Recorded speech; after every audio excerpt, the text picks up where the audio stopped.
La Commission européenne propose un prêt de compensation de 165 milliards d'euros pour l'Ukraine en utilisant les actifs d'État russes gelés en Belgique, selon des documents de Politico.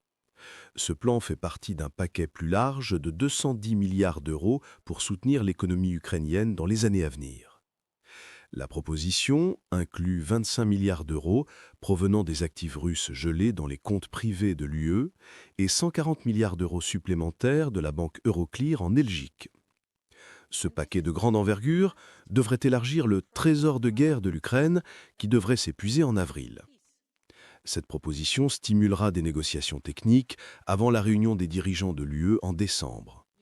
L'Ukraine ne remboursera le prêt que si la Russie met fin au conflit et paye les réparations, un scénario très improbable.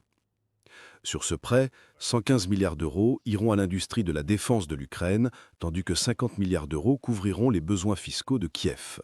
Les 45 milliards d'euros restants seront utilisés pour rembourser un prêt du G7 à partir de 2024. Le principal obstacle est l'opposition de la Belgique au prêt. Le ministre belge des Affaires étrangères, Maxime Prévost, a exprimé sa déception face à l'absence de prise en compte de leurs préoccupations par la Commission.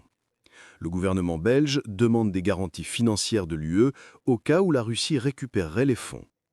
La Commission est prête à offrir un financement d'urgence à l'Ukraine pour les premiers mois de la nouvelle année, peut-être par le biais de la dette de l'Union.